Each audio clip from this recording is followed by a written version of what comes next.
special ASIS International Edition. And we're speaking today with the winner of the 2016 OSPA Awards, or the Outstanding Security Performance Awards. And let's welcome Mr. James Marcella of Axis Communications. Welcome to the show, James. Thanks, Chuck. It's a pleasure to be on here. Thank you. Now, let's just do a little bit of housekeeping for everybody so we understand what event we're talking about. This is going to be the 2017 awards we want everybody to go to, of course. That's at the ASIS Luncheon, and that's on Wednesday, September 27th. Now, of course, that luncheon is inside the big one, the granddaddy of them all, www.securityexpo.org, ASIS International's 2017 Expo and Conference. And that's taking place this year in good old-fashioned Dallas, Texas, September 25th to 28th. But actually, it's the 26th to the 28th because we have the Texas Nights party before that, which you guys can come to on Sunday before that. So without further ado, let's get into this awards you received, James, because I'm really excited to talk about this. Customer service is it's a big pet peeve of mine. And you won for Outstanding Customer Service Initiative, which even sounds more complex and interesting. So tell us what that award was about and how you qualified for it and how you won it. Well, again, thanks for letting us be on the show, Chuck. And this award is probably one of the most exciting awards for me personally at Axis. We've won many technology awards over the year, but this award really talks about our people. And that's what really customer service and technical support is all about. In 2015, we put together an initiative to invest in our people and our technology so that we could provide better customer service to our customers. Now, I like this word initiative. And I'm gonna ask you a tough question. Why was there no initiative before? What was the issue that caused customer service to come to the forefront that we needed to improve? And not a criticism, just really, I want this information so other people can see the need to do this. I think it's so important. Sure, and it's really an evolution. We've always invested in customer support and technical services. I've been running that department for over a decade now. What we saw was we had some outdated technology that we needed to improve upon. We introduced and invested in a new call ticketing system so that whenever someone called in, we would take down all of their information. We would give them a ticket number, and now we'd have a history of our interactions with that customer. Prior to that, we were really doing that on paper and really antiquated. We also invested in our people. We created a tier 1 support department, which essentially hired 6 new people, brought them in to screen incoming calls. They actually solve up to 30% of those calls that come in. And the more complex troubleshooting calls go up to our tier 2 group, which is really geared towards troubleshooting those more difficult technical type questions that we might get from time to time. So technical support has always been an important initiative for us. It's just something that you've got to continually invest in, continually train your people in. And it's not like we were just starting fresh in 2015. We've been doing this for quite some time now. Now, what kind of call volume do you guys get? I think this goes a lot to understand the challenge this is. When I was at Fox, our little department inside the broadcast center, which was one piece of Fox, we received over 250,000 calls for service a year with an employee base of about 2,000 people working in the building. So very busy. And, this is all back in the day when we had Excel spreadsheets and, no automation and things like that. And we just had to get it done and figure out a way to do it. So what kind of volume are we talking about when it comes to a large enterprise like yourself? So we handle about 115,000 interactions a year. And of that, about 60,000 to 70,000 are done over the phone. The rest of those interactions are comprised of chat, online chat, as well as an online help desk where people can submit cases online. Now, that's a huge challenge. And I like the way you spoke about the tier 2, because oftentimes you get the guy on the phone, and I won't say where they're calling from, but we've had these call centers, right? And they can't help you. And there is not a tier 2. It's, I'm not sure what to do. Let's check the Microsoft help manual. And it's very frustrating. So tell me what the tier 2 level does. And do we go to the tier 2 level immediately if tier 1's not working? Does the customer get transferred there right away? So tier one to us really is a screening function. And when we get first call resolution in tier one, those calls are on things such as, what's the status of my RMA, or, what is this part number for this particular housing that I need for my camera? Most of the calls that make it past tier one are of a technical nature. And the tier two group, we actually have a saying for our organization, and this goes for tier one and tier two, and that is staying with you all the way. And the idea there is we're not going to finger point. We're not going to push the blame or shuffle you off to another organization. What we want to do is work with you, and whether that involves bringing in other partners that we work with to help solve this issue, but we're going to stay with you all the way until from problem determination to problem resolution. And really, that's what it's all about for us. And now, in tier two, go ahead. No, go ahead. I was going to say in tier two, we have about an 80% first call resolution, which is really just fantastic numbers in the industry. And that's something that we really strive to do is, solve your issue on that first call so that, you don't have to call again, possibly have a second truck roll. It's really about getting that first call resolution. So OSPA stands for the Outstanding Security Performance Awards, and you were the winner for the Outstanding Customer Service Initiative. Define outstanding. Maybe you can walk us through what the criteria was you needed to apply with and present to OSPAs to win that award. So for applying for the award, there was really two questions that we had to answer, and we had the opportunity to essentially just write up about the initiative that we did in 2015, about 500 words for each of those questions. And what we did was we outlined the investment that we made in systems and the investment that we made in our people.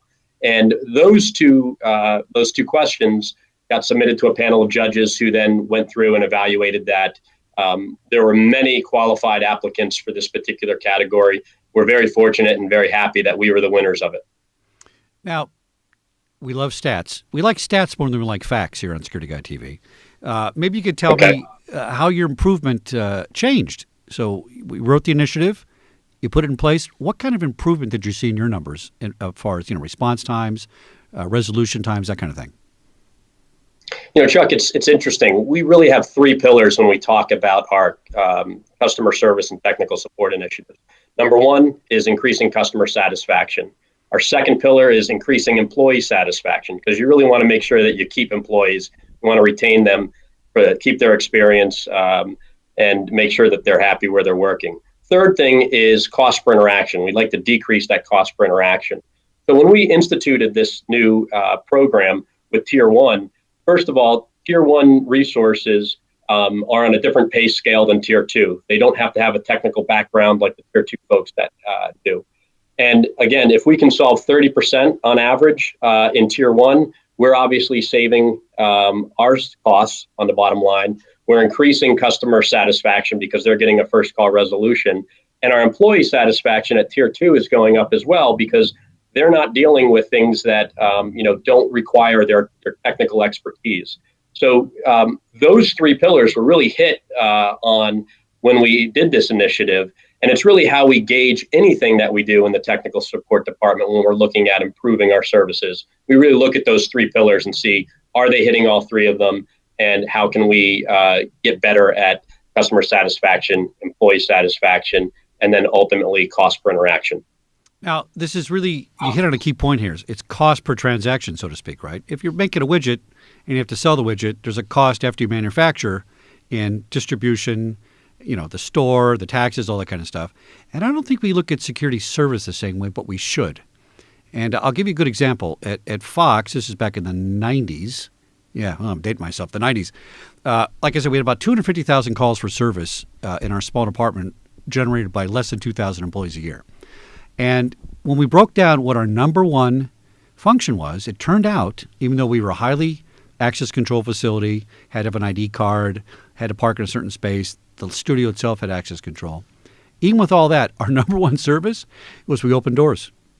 Because people did what? They forgot their keys. Sure. So I got the calculator out and I took my shoes off and I counted this all up.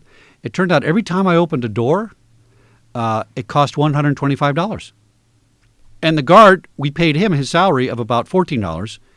to open it, but it was costing me $125. And the first thing we did was say, guess what? If you forgot your keys, you better go home and get them. And all of a sudden, my costs went down in the department. I need less personnel. I wasn't paying for overtime kind of things. So this is something that we thought about before we had the ability to do analytics. And I'm glad to see that this is becoming common in the security industry. And I think it is, because it's where it's in this business. If we don't go to that model in physical security, especially, cybersecurity is going to come in and come up with a solution, take it over. Would you agree? Yeah, absolutely. For us, technical support has been a competitive advantage for our organization for more than a decade.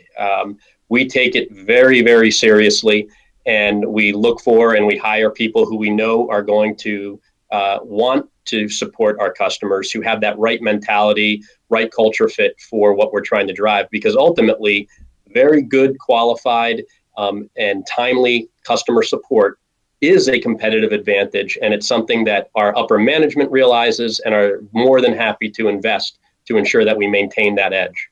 Now, what was the driver on this? What made you say, you know what, I got this brainstorm, we're going to redo this? What kind of motivated you to come up with it? Honestly, it was looking at what we did over the last decade, talking to the folks who are actually doing the support, looking at their day-to-day challenges that they went through, and we knew we could do better. And we decided that here is an opportunity for us to bring in technology to decrease the overall time that someone might spend on an interaction, and also provide the technical support engineer tools to get the job done in a more efficient manner. And when you can do that, you basically make the customer happier, first call resolution, and make that employee happier. And that's really what we were trying to get accomplished here. So it was really about just looking at and talking to our people and really finding out what their day-to-day was like and how we could improve that. Now, let's talk about the making the employee happy. I think this is a major component that's sometimes overlooked by people involved in the process. How quickly did you see a return on, let's call it morale, for your employees when these new initiatives were put in place? And if morale is high, customer service is going to be high by default, right? That's what we think, and that's what we hope, and actually that's what we've seen. So we've always had a very good morale in our department over the years. I think it ebbs and flows over time, particularly when we see high call volumes go up and things get difficult sometimes, particularly around vacation periods and things of that. But what we did, not only did we invest in systems, but on the people side, some of the things that we did. Number one, we put all 36 of our employees through a 3-day customer service training with the Help Desk Institute. That was really focused on soft skills to help them do a better job at working with our customers. We also did a salary review, and we found that in some cases we needed to increase our salaries because we weren't being competitive there. We also created, and the third piece of this was creating a matrix of skills, and we tied that matrix of skills directly to promotion levels or levels within the department. So we have technical services representatives who are those frontline tier 1 support folks. We have the technical services engineers and senior technical services engineers. And then we have a technical specialist level. And that matrix that I talked about really defines what we expect from each of those levels. And now the employees have, a prerequisite for what they need to do in order to be promotion ready. And that also helped drive morale because people like to advance in their careers. Well, we used to call that the internal customer, right? Your internal customer, your own employees, is almost the first step you need to fix. So it sounds like you guys nailed this. Got it exactly right. James Marcella, Access Communications, winner of the 2016 OSPA Awards, or the Outstanding Security Performance Awards, for Outstanding Customer Service Initiative. And remember now, you guys can go to the 2017 awards by following up at the ASIS Luncheon. That's Wednesday, September 27th, 2017, And for more information on that, just go to securityexpo.org for ASIS 2017 information. And, of course, that will be in, let's hope, dry Dallas, Texas. A little bit of hurricane today down there. Let's see if that works out. And that's on September 25th to 28th, but actually the 24th will be the ASIS Texas Night Party before that as well, and you're all welcome to join us there as well. So, Mr. James, I am very happy to have you on here. I'm glad we worked out all our little technical glitches that happened the other day, but we're all good to go. So, everybody, thanks for tuning in to Security Guy TV in a special edition for ASIS 2017, and we'll see you next time on SecurityGuyTV.com and SecurityGuyRadio.com. Good night. Thank you, Chuck.